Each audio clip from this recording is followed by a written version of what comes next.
Nous accomplissons ce matin un devoir de mémoire qui va bien au-delà du souvenir et de l'hommage dû aux 6 millions de victimes des camps d'extermination nazis.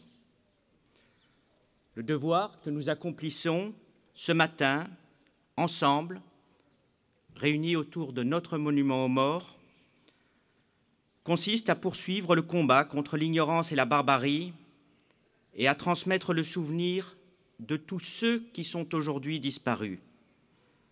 Rappelons-nous, pour bien comprendre, notamment pour les plus jeunes générations, quelles furent aussi les conditions de libération, la découverte des camps, le retour des déportés survivants et l'expression, il faut le dire, si difficile de leurs souvenirs.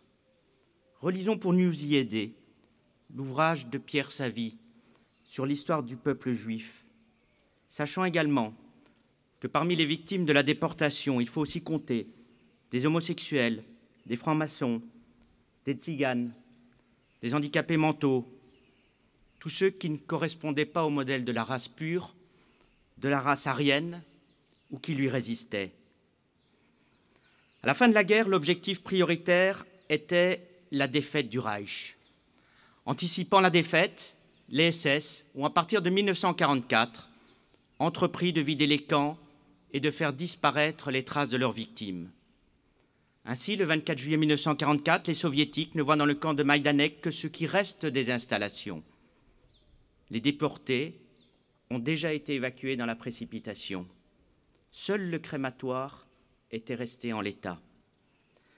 Les soldats de l'armée rouge sont néanmoins frappés par les gigantesques piles d'effets personnels. L'histoire nous apprend que la plupart des autres centres de mise à mort ont aussi été, dans la précipitation, vidés et démantelés. Ainsi, dès début septembre 1944, les Soviétiques arrivaient à Treblinka, mais après la révolte du 2 août 1943, les chambres à gaz avaient déjà été dynamitées et les derniers détenus fusillés. Même chose à Sobibor. Le camp de Chemlo avait quant à lui été détruit les 17 et 18 janvier 1945 et les détenus en vie aussi abattus pour effacer toutes les traces. Il ne restait à chaque fois aucun ou presque aucun juif sur place pour témoigner. Il n'en est différemment qu'à Auschwitz-Birkenau, où les Soviétiques découvrent le 27 janvier 1945 7000 déportés squelettiques restés 8 jours sans nourriture au milieu des cadavres. Le camp avait aussi été vidé. Les détenus amenés à marche forcée vers d'autres camps, en Allemagne ou en Autriche. Le premier camp découvert par les Américains est celui de Ohrdruf, dépendant de Buchenwald. En la présence d'enfants, d'adolescents, de femmes, de vieillards, les Alliés découvrent un spectacle d'épouvante, avec des êtres humains hébétés, vidés de la lumière de la vie et empuantis par les odeurs de chair brûlée. Suivent Bergen-Belsen, Dachau, Ravensbrück, Neugamay, Mauthausen et Térésine, qui sera le dernier camp libéré par les Soviétiques, avec toujours le même spectacle de corps amoncelés. Il n'y avait donc à l'issue de la guerre que peu de traces de cette extermination sans précédent dans l'histoire, ce qui sera évidemment utilisé par les révisionnistes et les négationnistes de tous bords. La libération des camps ne favorisera également pas une reconnaissance immédiate des victimes de la déportation. Le terme de libération est d'ailleurs impropre, car il n'y avait que très peu de survivants, et tous trop affaiblis pour éprouver le moindre signe de joie. Les forces alliées, il faut le dire, mal préparées à voir ce qu'elles découvraient, commirent aussi de lourdes maladresses pour venir au secours, tant sur le plan alimentaire que sur le plan médical. Heureusement, le général en chef, Dwight Eisenhower, comprenant très tôt l'importance de conserver des preuves de cette découverte, à la différence des soviétiques, va presser les journalistes de venir sur place pour rendre compte de ce qu'ils voient. Il va aussi réquisitionner les populations locales pour enterrer les corps et les contraindre à regarder la réalité qu'ils avaient acceptée pendant des années sous leurs yeux. Les déportés chez Erit al-Pleta, soit en hébreu par rapport aux références des textes bibliques, le faible nombre de survivants sont quant à eux investis d'un sentiment de solitude et d'angoisse. Qui est en vie? Où sont nos parents, nos enfants, nos amis, nos proches? Pourquoi ai-je moi-même survécu? Comment vais-je vivre?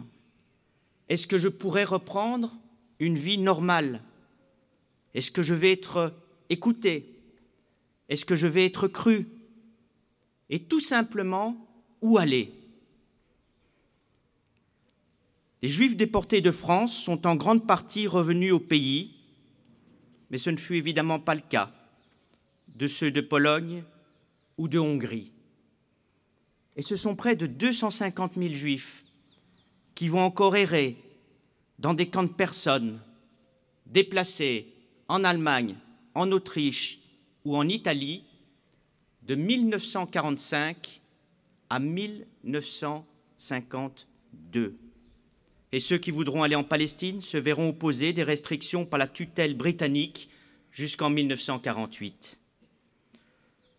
Le retour au pays est donc chaotique, improvisé, compliqué, et beaucoup périrent encore.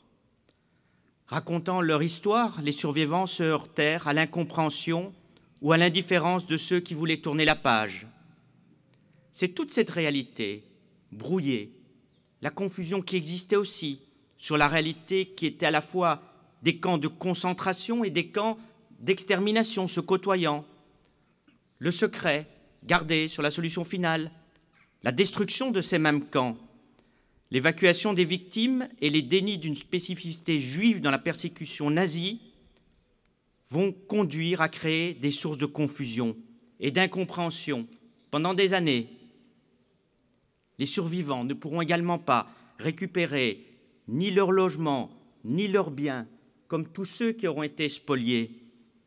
Et c'est au prix d'efforts colossaux, au courage de ceux qui voulaient transmettre ce qu'ils avaient vécu, comme un devoir moral, que la mémoire s'est progressivement construite, avec des ouvrages, dans un premier temps en yiddish, donc confidentiel, ensuite avec les centres de documentation, les centres d'archives, et grâce au combat d'hommes courageux, d'associations pour la justice, il fallut des décennies pour qu'après les procès de Nuremberg, la mémoire se construise et s'impose lors de nouveaux procès, posant réellement la question des responsabilités à tous les maillons de la chaîne de la barbarie.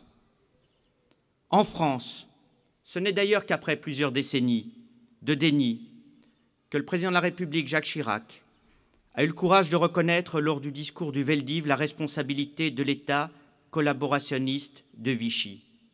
Oui, des Français, des fonctionnaires de police, des secrétaires de préfecture et bien d'autres ont été complices de crimes contre l'humanité. Cette responsabilité est celle d'une grande partie de la population. Les résistants étaient rares, surtout au début de la guerre. Population qui, nombreuse, a accepté, presque banalement, que les Juifs n'étaient plus des hommes ou des femmes comme les autres. Oui, un mal banal, ou la banalité du mal, pour reprendre l'expression d'Hannah Arendt.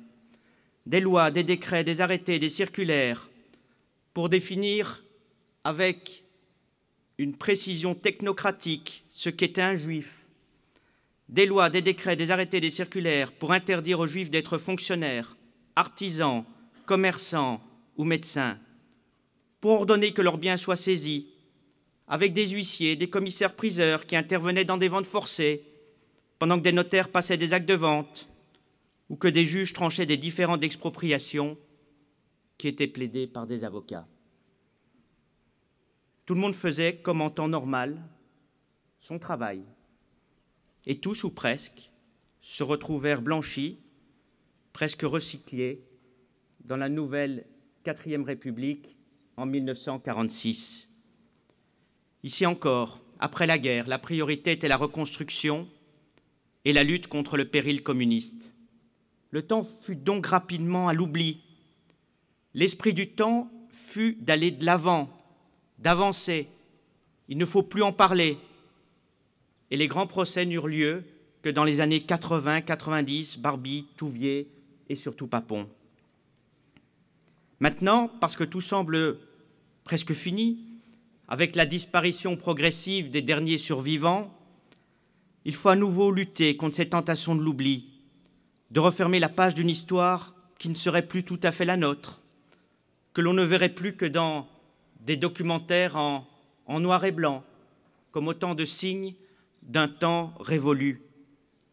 Dans ce contexte, il est de notre devoir de dire qu'ici, en France, en septembre dernier, dans un sondage réalisé auprès de 18-24 ans, il y avait 35% qui concevaient les discours négationnistes non comme constituant un délit, mais comme relevant simplement de la liberté d'expression et d'opinion politique. Tout comme il est extrêmement préoccupant de constater que 29% de ces jeunes compatriotes indiquent avoir visionné des articles ou des vidéos remettant en cause l'existence de la Shoah. Il est tout aussi inquiétant de constater qu'un quart des jeunes n'auraient jamais entendu parler de la Shoah, ou que les actes antisémites représentant la moitié des actes racistes contre une population représentant elle-même moins d'1% de la population française ont été multipliés par 10 de 1996 à 2015. Alors évidemment, la bêtise, la paresse, la poursuite de vieux clichés, la haine de ce que certains ont d'eux-mêmes expliquerait en partie la hausse continue de ces actes antisémites et expliquerait que l'on tue le jeune Ilan Halimi uniquement parce qu'il était juif et donc parce qu'il était censé être riche. Mais ce n'est pas tout. Il faut oser le dire aussi solennellement, de se méfier de nouvelles constructions intellectuelles, autant d'avatars modernes de l'antisémitisme d'hier. Et j'en reviens à ce même sondage de septembre 2020, dans lequel 55% des jeunes interrogés estimaient que la Shoah était utilisée par l'État d'Israël pour justifier sa politique vis-à-vis des Palestiniens. 55%, vous l'avez bien entendu, ce chiffre est inquiétant. Et oui, Madame le ministre Frédérique Vidal, vous avez raison, cela existe, et même au sein de l'université française, et ce n'est pas acceptable. Alors aujourd'hui, nous vivons une période difficile, si difficile depuis plus d'1 an. Une partie de nos compatriotes sont en grande précarité ou fragilité, et leur tentation pourrait être de rechercher les solutions les plus radicales et de se régénérer à travers la figure classique du bouc émissaire. Refusons cette facilité et cette négociation de notre propre liberté, de notre autonomie, de nos responsabilités.